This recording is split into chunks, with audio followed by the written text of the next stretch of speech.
Hi there, Jonny here from jonnylipshamstudios.co.uk.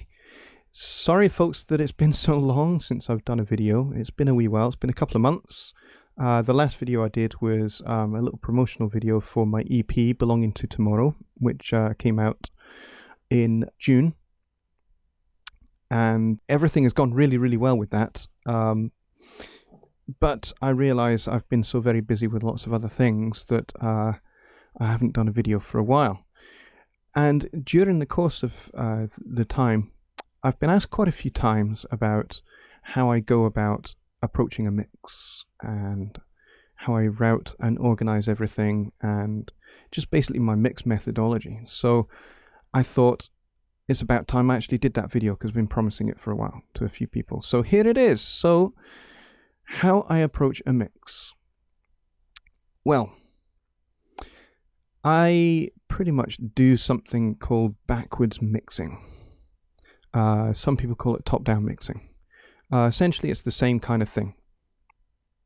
So what I do is I start over here on my main out, my master fader. And the limiter usually goes on at the very end, although it doesn't always. But it does if I'm sending out a rough mix to somebody to evaluate. And get back to me what they think of the mix, because I do that quite regularly. It's part of my workflow. I get to a point where I think, yes, I'm happy with the mix, so I send it to somebody I know and trust for their honest appraisal and feedback, and then they send me maybe a short list of things that they think I ought to work on, so I go and work on those. But I use the limiter there to basically drive up the volume so they're not having to crank up their speakers. So... and I've just forgotten to remove it, so I'm going to do that right now. Alright, so I start on the master fader, as I said, and I start here with some compression. And usually what I'm doing is I'm looking to mix through this compressor. And I have it set to a 2:1 ratio and quite a high threshold, about 14 dB. In the case of this mix, basically what I do is I just play the mix and then I'm looking at the gain reduction meter and I'm looking for around about 1 dB at the most of gain reduction. Nothing major.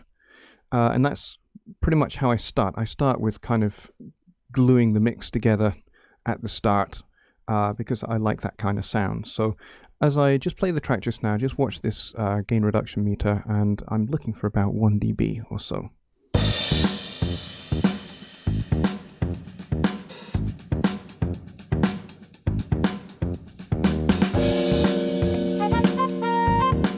So if I jump to a slightly louder part of the song.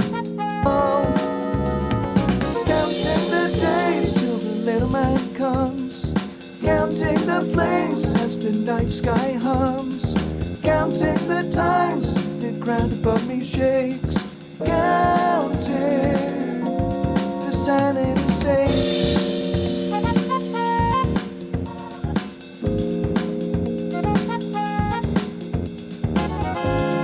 So I'm barely registering 0.77 of a dB, and that's usually pretty good. Somewhere between the late 0.7s and 1 dB is where I'm looking for with the compressor. Nothing major, because I'm not looking to squash the mix. I'm looking just to catch the very tops of the peaks and smooth things out a little bit. That's all I'm doing. So I start there. And the next thing I do is I organize all of my tracks into buses, which are these red tracks here that we're looking at the moment. And this is where I would say 98% of my mix is done. Not everybody advocates this, not everybody agrees with this idea, but this is pretty much where I do things.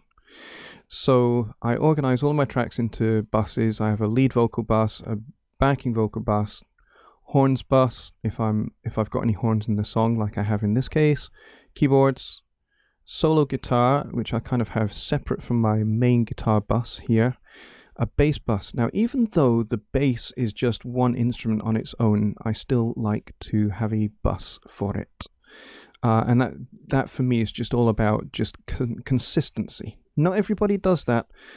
Some people, when they mix, they will just leave individual instruments on their own, not bussed at all. But for me, if I'm doing bus mixing to start with, which is what I do, I want to be able to see those tracks. So I will create a bus for that one track, and then I have a drum bus and a percussion bus. Now this percussion bus again just has one thing going through it, which is a shaker. But as I say, the same for the bass bus. It's all about, I want to be able to see everything together as one. Now you'll notice that none of my buses are panned at all. I keep them right up the middle. Any panning that I do on individual tracks. So this is kind of where I start. I organize everything into buses. Once I have done that, I shoot across to my individual channels. And as you can see, there's not much in the way of processing going on. But what I do is I, first of all, gain stage.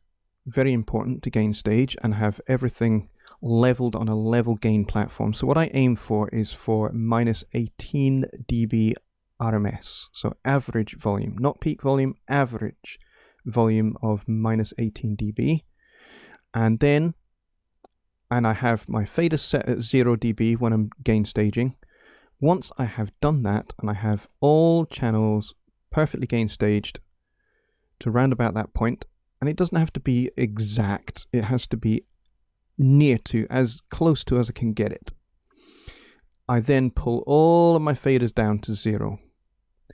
I will go from drums and percussion, bass, guitars, keyboards, adding in rhythm section as I go, horns, backing vocals, and lead vocals. And what I'm doing is I'm looping the song and I'm doing a static mix. So I'm pushing up the faders and balancing everything with faders, not panning anything yet.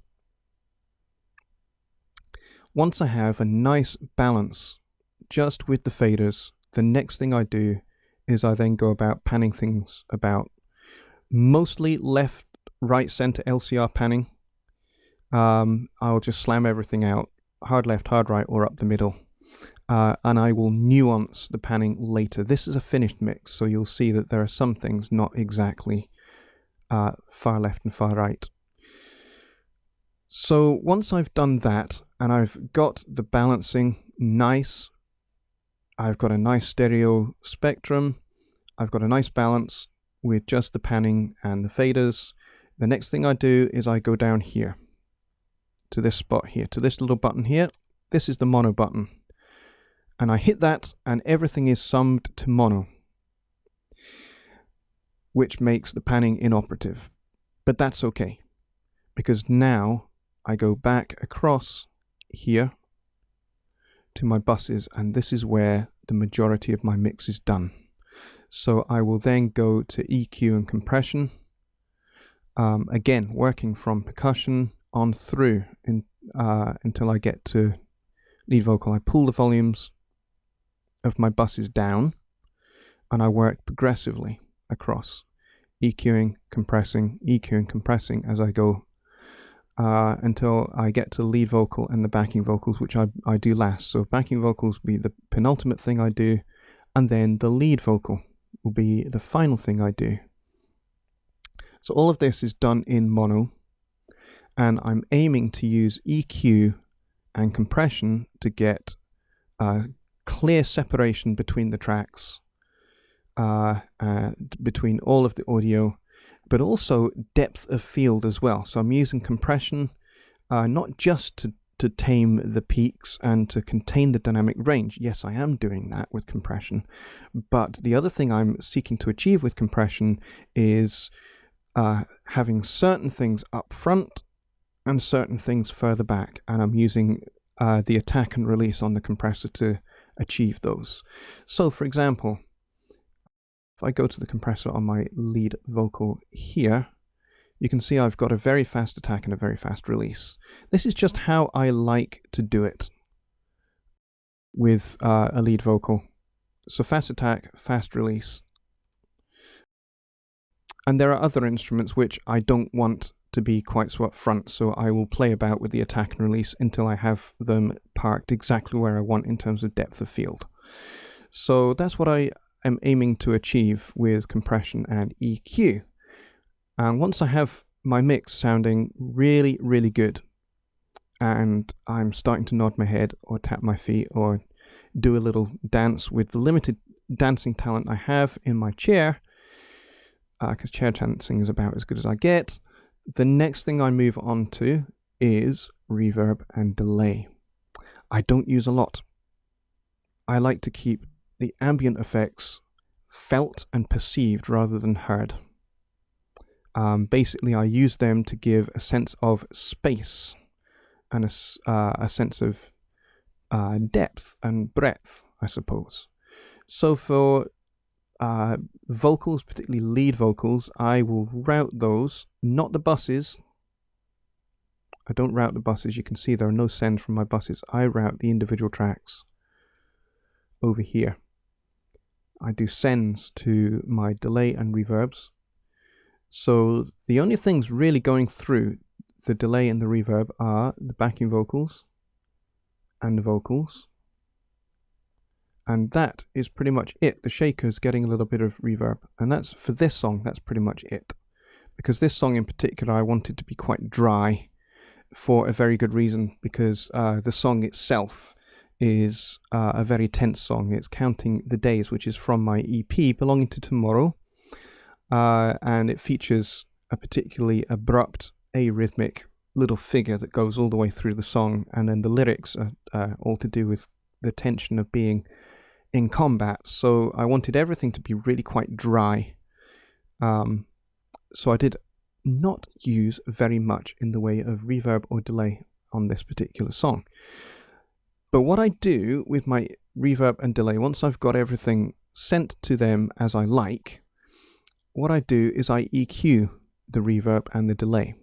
Because one thing that is very easy to happen is you can get mud building up with lots of different things being sent to different delays or different reverbs.